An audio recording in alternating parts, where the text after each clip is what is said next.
Bonjour, je vous présente Domaine Boomerang. En fait, c'est un jeu qui a plusieurs noms. Je crois qu'il s'appelle aussi Contractor. Alors, dans ce jeu, vous allez jouer avec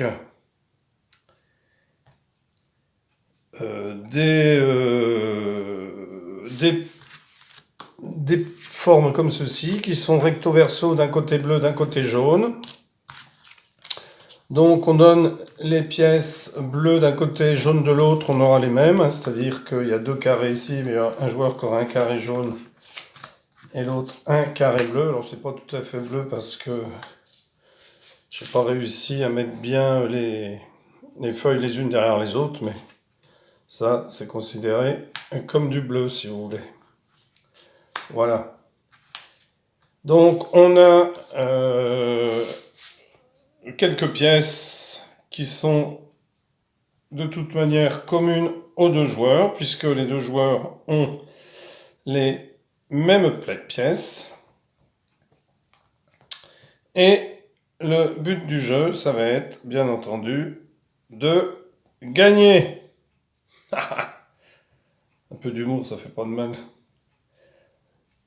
Donc, pour gagner, eh bien, il faudra avoir le plus de points possible.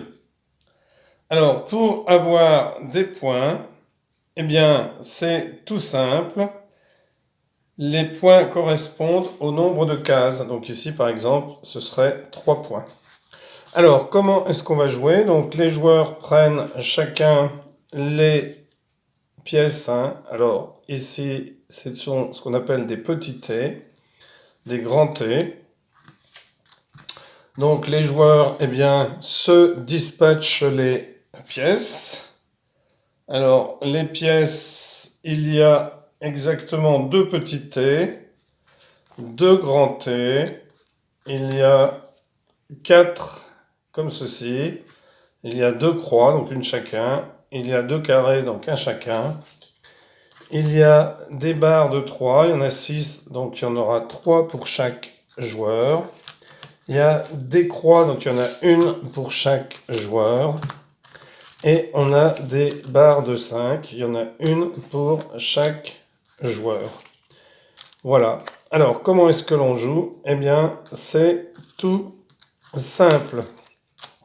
Le premier joueur qui va jouer va mettre une pièce sur le plateau. Et le deuxième joueur aura une contrainte. C'est tout simplement la contrainte de mettre une de ces pièces qui touche une pièce qui est déjà sur le plateau. Donc, le joueur, par exemple, le premier joueur, c'est jaune, il décide de poser une pièce ici, comme ceci. Donc, le joueur va poser une autre pièce de façon qu'elle touche au moins par un côté. Une ou plusieurs pièces adverses. Donc, le joueur bleu va, par exemple, déposer une pièce comme ceci, ici. Donc, comme il dépose une pièce ici, on retourne la pièce jaune qui devient bleue. Alors, ici, le joueur, par exemple, jaune, décide de poser sa pièce ici. Alors, on ne peut pas poser des pièces comme ceci par un coin. Ça, c'est interdit. Il pourrait très bien poser sa pièce ici. Donc, comme il la pose ici, eh bien, les deux pièces qui touchent deviennent jaunes. Alors, c'est un jeu qui existe avec des pièces en plastique.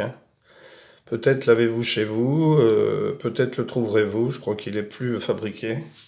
Donc, à part chez des Emmaüs ou sur Le Bon Coin, Rakuten, Vinted, des vieux jeux. Parce qu'ils ne sont pas réédités, ce qui est bien dommage, parce que c'était parfois de très bons jeux, comme celui-ci.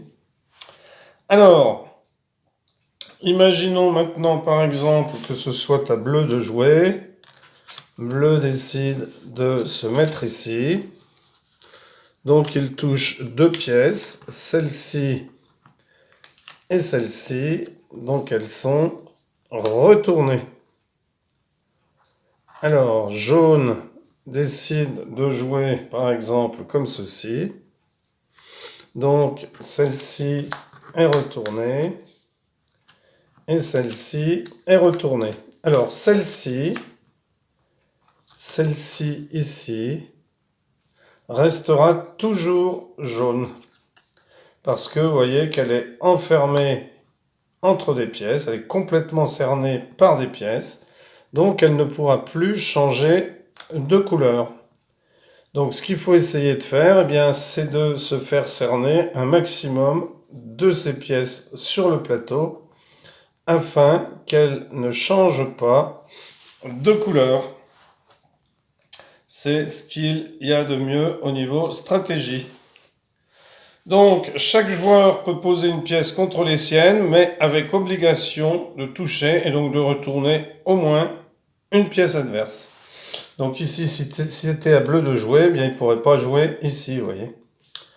Parce qu'il ne retournerait rien. Par contre, il pourrait très bien jouer ici.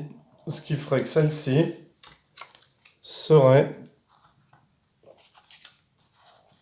retournée.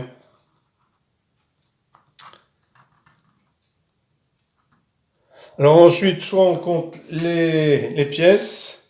Donc celle-là, ce serait une valeur 5. Hein, ici 3, ici 4. Puisqu'en fait, la valeur correspond au nombre de carrés qui composent la pièce. Alors les pièces qui sont déjà posées sur le plateau ne peuvent pas être enlevées ni déplacées. Hein. Et il peut subsister au cours du jeu des espaces vides entre les pièces. Imaginons par exemple que ce soit jaune de jouer. Jaune se met ici, donc retourne ici. Donc cette case ici, eh bien restera tout le temps blanche. Alors ici par exemple, vous voyez, il faudra mettre une bleue ici. Par exemple comme ceci. Ou une de 3 par exemple, de manière à pouvoir retourner celle-ci, de pouvoir retourner celle-ci, et de pouvoir retourner celle-ci. Et celle-ci étant maintenant coincée ici, le T ici restera toujours bleu, et les deux jaunes resteront toujours jaunes ici, puisqu'il n'y a plus possibilité de mettre une pièce qui va les toucher, donc faire changer leur couleur. Voilà.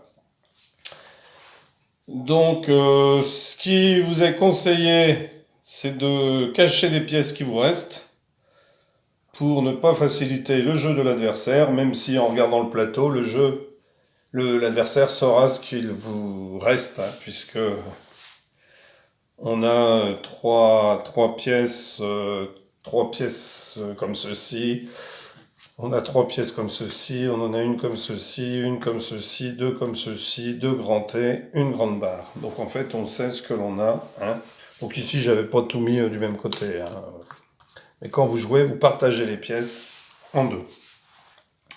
Alors, le joueur gagnant est celui qui totalise plus de 44 points. Donc, les joueurs comptent les points des pièces de leur couleur sur le plateau quand le plateau est complètement rempli. Et ensuite, chacun ajoute à son score la valeur des pièces qui ne sont pas posées par son adversaire.